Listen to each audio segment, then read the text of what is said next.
Media کو ریاست کا چوتھا ستون کہا جاتا ہے۔ اس کا کام دیگر 3 ستونوں انتظامیہ، مقننہ اور عدلیہ کے درمیان توازن برقرار رکھنا تھا، مگر میڈیا عدم توازن کا پرچارک ہے۔ بھلے وقتوں میں میڈیا کا کام خبر دینا ہوتا تھا، میڈیا نے پوری قوم کو ہیجان کی کیفیت میں مبتلا کر دیا ہے۔ نمبر 1 کی دوڑ، بریکنگ نیوز کی لت اور ہر خبر پر نظر کے چکر نے سماج کو نفسیاتی مریض بنا دیا ہے۔ میڈیا کے فرائض میں یہ تھا کہ عوام کی خبریں، عوامی مسائل، عوام کا دکھ درد، ان کی مشکلات حکام تک پہنچائیں، مگر یہاں تو گنگا الٹی بہتی ہے۔ حکام کی خبریں، ان کے بیانات، ان کے جھگڑے، ان کی شادیاں، ان کی طلاق، ان کی پارٹیاں اور ان کی عیاشیاں، ان کے بچے بچیاں اور ان سے وابستہ خبریں عوام کو پہنچا رہا ہے۔ ٹی وی چینل کا مائک ہاتھ میں اٹھا کر لوگوں کے بیڈ روم تک میں جا گھسنا فیشن بن چکا ہے۔ ٹی وی چینل کا نمائندہ کہیں بھی کسی کو بھی پکڑ کر رسوا کر سکتا ہے۔ اسے آزادی حاصل ہے کہ وہ کسی بھی شریف شخص کو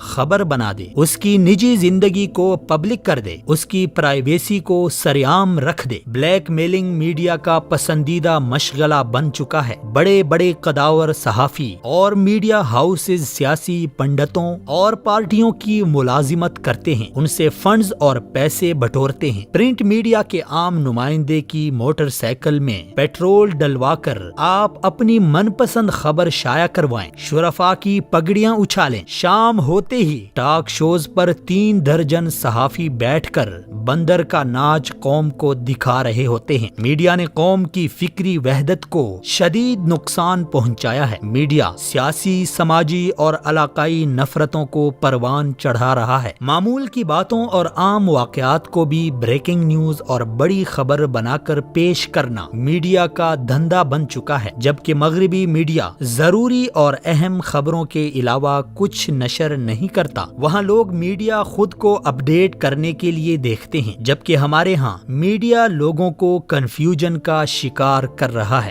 دنیا کے ہر ملک کا میڈیا اپنے ملک کا روشن چہرہ دنیا کو دکھاتا ہے، جبکہ ہمارا میڈیا پاکستان کا منفی امیج دنیا کے سامنے رکھ رہا ہے۔ پڑوسی ملک انڈیا کو ہی دیکھ لیں، ان کے نیشنل سیکیورٹی گارڈز کے ایک ذیلی ادارے NBDC national bomb data centre نے رپورٹ شائع کی ہے کہ صرف سال 2017 کے دوران انڈیا میں 337 بم دھماکے ہوئے ہیں، لیکن انڈین میڈیا نے کہیں یہ دھماکے نہیں دکھائے کہ بیرونی سرمایہ کار کہیں بھارت سے اپنا سرمایہ نکال نہ لے جائیں، جبکہ اسی برس پاکستان میں 161 دھماکے ہوئے جو بھارت کے مقابلے میں نصف سے بھی کم تھے۔ بھارت میں ہوئے حملے عراق، افغانستان، ترکی اور تھائی لینڈ میں ہوئے حملوں سے زیادہ تھے۔ عراق میں 221، افغانستان میں 132، ترکی میں 92 اور تھائی لینڈ میں 71 بم دھماکے ہوئے۔ پاکستان سے گئے کبوتر پر مہینے مہینے ٹاک شوز کرنے والا بھارتی میڈیا 337 دھماکوں پر ایک لفظ تک نہیں بولا۔ ادھر ہمارا میڈیا کہیں دھماکہ ہوتا نہیں ہے مگر لاشیں پہلے ہی دکھانا شروع کر دیتا ہے۔ میڈیا آزادی اظہار رائے سے تجاوز کر کے آوارگی افکار کا علمبردار بن چکا ہے۔ ریاست کے مفادات کے خلاف بیرونی NGOs کے فنڈز پر میڈیا کی ریاست اور اداروں کے خلاف مہمات بھی ڈھکی چھپی بات نہیں۔ لازم ہے کہ میڈیا کے لیے مؤثر ضابطہ اخلاق بنایا جائے، جس کے تحت آزادی اظہار رائے کو یقینی بناتے ہوئے ملکی مفادات کا تحفظ کیا جائے، قوم کو ہیجان انگیز کیفیت سے نجات حاصل کرنے کا سامان مہیا کیا جائے، میڈیا کو حقیقی معنوں میں ریاست کا چوتھا ستون بنایا جائے۔